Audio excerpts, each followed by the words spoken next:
नमस्कार, मैं हूं दीपक एंड आप देख रहे हैं टीएस के टॉक्स। बिग बॉस मराठी से फाइनली स्नेहा वाघ का सफर संपला। स्नेहा का सफर जो कि वो हिंदी वाला सफर नहीं, अंग्रेजी वाला सफर बन चुका था, जहां पब्लिक को इतना ज्यादा सफर करना पड़ रहा था because of sarangi sarangi big boss.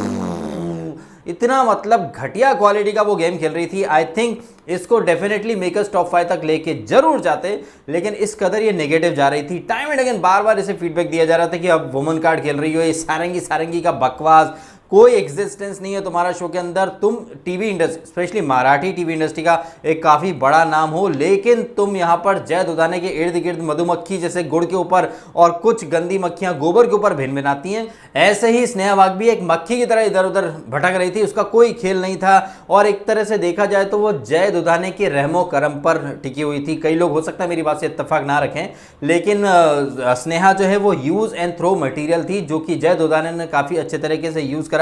All दो कैप्टनसी वगैरह उन्हें दी गई खराती में, लेकिन स्नेहा वाघ ने ऐसा कुछ भी नहीं किया जिसके लिए कि मेकर्स उन्हें लेकर के आए थे। मेकर्स लेकर आए थे स्नेहा को और उनके एक्स हस्बैंड को, ताकि इनका जो पारिवारिक मुद्दा है वो रीजनल मुद्दा बन जाए और इससे मेकर्स को टीआरपी मिले। लेकिन ऐसा ना आविष्कार कर पाया और ना ही ऐसा कुछ स्नेहा कर पाई। हालांकि जितना बड़ा सदमा ये स्नेहा के लिए है, उससे भी बड़ा वाला सदमा ये जो बाकी कंटेस्टेंट है उनके लिए है कि भाई मराठी टीवी इंडस्ट्री का इतना बड़ा नाम स्नेहा वाघ कैसे बाहर हो गई, जबकि दादूस और गायत्री और मीरा ये सब लोग घर के अंदर है, सोनाली भी घर के अंदर है।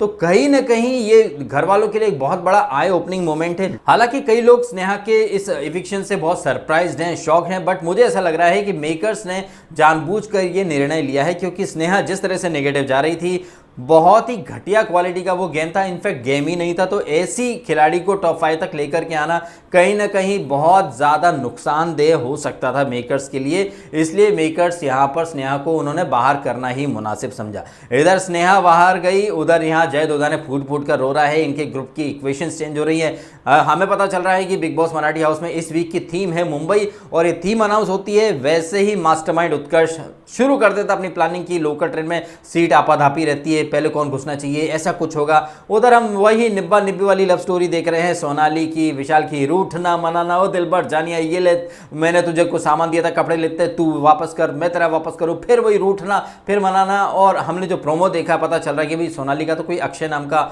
ऑलरेडी बॉयफ्रेंड है, जिसके बारे में विशाल को पता चला तो विशाल के गुर्दे छिल गए हैं। अब ये देखिए, ऐसा है कि ये जो हिंदी बिग बॉस में हम देखते हैं ना, फेक लव स्टोरीज, और हिंदी बिग बॉस में तो वैसे भी इन लोगों ने बिग बॉस का कबाड़ा कर दिया है, रिश्तों का शो है, रिलेशनशिप का शो है, जबकि ऐसा कुछ नहीं है।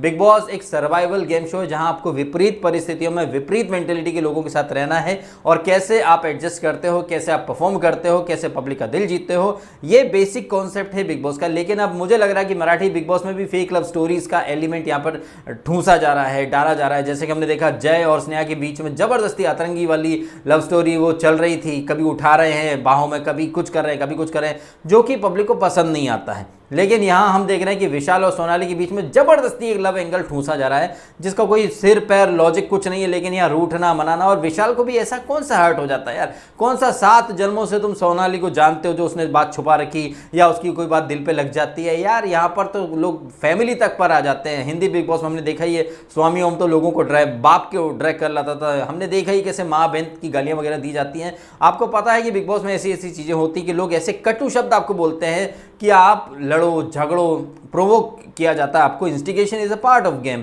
और इस इंस्टिगेशन में कुछ बातें छुपाई भी जाती हैं। कई बार लोग आपको टीज करते हैं, जैसे यहाँ मीनल वो कॉफ़ी छुपा रही थी, तब भी इतना मतलब प्रॉब्लम हो गया था। और करोड़ों लाखों रुपए कमाने वाले ये लोग 2 ब्राइड की वो स्लाइस के लिए भी मेरे को दे दो, मेरे को दे दो, नहीं देना नहीं देना। तो ये कंटेस्टेंट जानबूझकर कुछ ऐसी चीज़ें करते हैं कि सामने वाला चिढ़ जाए और चिढ़कर वो रिएक्शन दे। तो आई थिंक विशाल को थोड़ा सा मैच्योर तरीके से बिहेव करना चाहिए। वो कभी कभी एकदम नासमझ बच्चे की तरह रिएक्ट करता है। हो सकता है कि कई लोग मेरी बात से अग्री ना करें, लेकिन कहीं ना कहीं मैं चाहता हूं कि विशाल एक विनर क्वालिटी दिखाए, क्योंकि महेश मांजरेकर साहब ने तो ऑलरेडी डिसाइड कर लिया कि वो विकास पाटिल को नंबर 1 लेके आ रहे हैं। विकास पाटिल ने इस एपिसोड में भी, मीरा ने कंप्लेंट करी कि विकास पाटिल ने उसको कोहनी मारी है उसके पेट के ऊपर। तो अब देखना होगा कि महेश मांजरेकर इस बार विकास पाटिल को कैसे डिफेंड करते हैं। विकास पाटिल भी एग्रेसिव है, लेकिन एग्रेसिव होने का, वायलेंट होने का टैग सिर्फ जय और विशाल के माथे पर ही लगता है, जबकि इस एपिसोड में वो जय दोदाने जो खुद भी एग्रेसिव है, वायलेंट है, वो यहाँ नॉमिनेशन टास्क में कह रहा था कि विकास जो है बहुत ज़्यादा एग्रेसिव होता है। खैर, ये जो टीम ए है अभी अभी इनको बहुत 440 वोल्ट का बड़ा वाला झटका लगा है, सबको नहीं लगा है। मीरा और बुगू तो खुश भी हैं क्योंकि भाई बड़ा मजा आया उनको। वहीं हमें गायत्री उर्फ बुगू बुगू, अगेन वो बुगू बुगू वाले तेवर में ही जा रही है। उसे एक दिन पहले पता चला कि कैसी मतलब कृतज्ञ हैं ये लोग, एहसान फरामोश हैं, 2 पैसे की इज्जत और रिकग्निशन नहीं दे रहे हैं गायत्री के सेक्रीफाइस को। इनफैक्ट इसमें बदबू आती है, वो मीरा डियो लगा के इससे दूर भागने की कोशिश करती है। बुगू बुगू उर्फ गायत्री वापस वही चीज़ कर रही है, मतलब कोई स्पाइन नहीं दिखा रही, कोई रेजिस्टेंस नहीं दिखा रही है कि यार मैं अपने बूते खेल सकती हूँ, मुझे तुम्हारी कोई ज़रूरत नहीं, तुम लोग मेरे पे, मैं तुम्हारे लिए कपड़े सेक्रीफाइस कर रही हूँ, तुम लोग मेरे को ऐसी ऐसी बातें करते हो। It was not expected guys, मुझे तुमसे कोई वास्ता नहीं रखना है, ये एक फर्म स्टैंड होना चाहिए था, लेकिन नहीं, कांग्रेचुलेशन माई बेबी, ये वो, चलो टास्क खेलते हैं। तो यहाँ पर अगेन वही गायत्री और मीरा वही वो ढाक के 3 बात, इनको समझाने का कोई फायदा नहीं है। महेश मांजरेकर साहब बार बार बोल रहे हैं कि आप थोड़ा तो कहीं कम से कम रीढ़ की हड्डी दिखाओ, पब्लिक को ये तो दिखाओ कि यार जो लोग आपके पीछे ऐसी ऐसी बातें करते हैं आप उनके खिलाफ डटकर एक स्टैंड लेने की क्षमता रखते हो, लेकिन नहीं, ऐसा कुछ नहीं किया जा रहा है क्योंकि अकेले में फटती है, संगठन में शक्ति है भाई, संगठन में चलेंगे तभी तो फिर आगे पहुंच पाएंगे। और उसके बाद महेश मांजरेकर बोल देते हैं कि जय, तेरे में ऐसा क्या दम है कि तूने किसको बचा लिया, विकास को बचाया, तू होता कौन है किसी को बचाने वाला।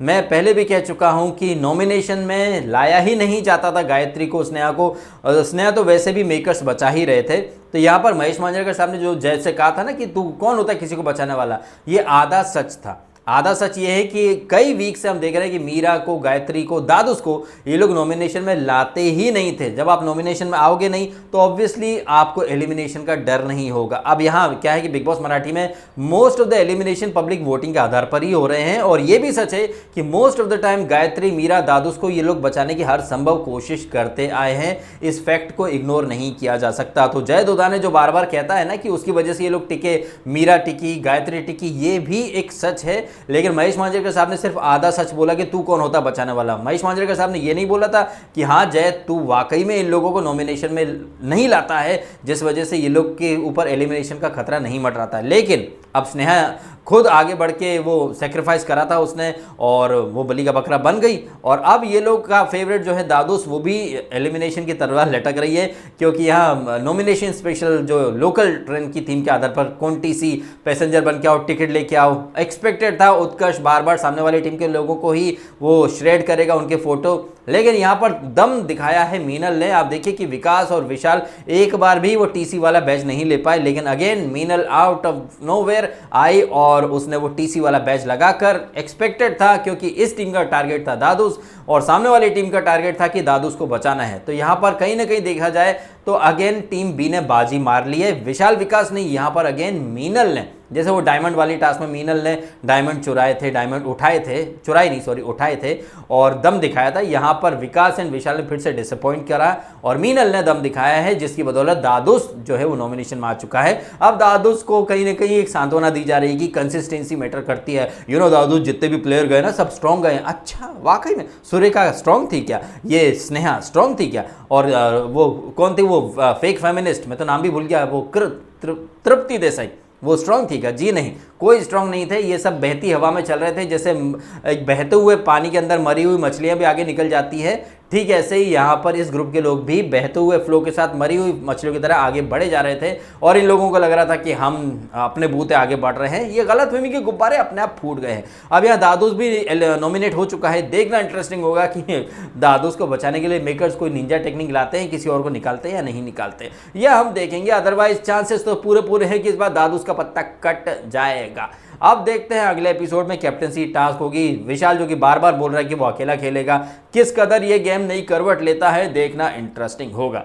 आप कमेंट करके जरूर बताइएगा कि स्नेहा का जो सफर खत्म हुआ है, मुबारक हो मित्रों, बैठे क्या हो, नाचो बे, क्योंकि स्नेहा का जो सारंगी वाला सफर था वो अब आपको देखने को नहीं मिलेगा। ये कहीं ना कहीं जनता के लिए बहुत बड़ी आनंद की खबर है कि सारंगी बिग बॉस इससे हमें मुक्ति मिल चुकी है, तो ये जश्न मनाने का मौका तो है। आप भी कमेंट करें आपके ओपिनियन, और यदि आपको ये वीडियो अच्छा लगा है तो वीडियो को लाइक करें, कमेंट करें, शेयर करें और करें सब्सक्राइब डीएसके टॉक्स को। यदि आपने नहीं किया तो आपने समय निकाला, वीडियो देखा, आपका बहुत बहुत धन्यवाद, थैंक यू।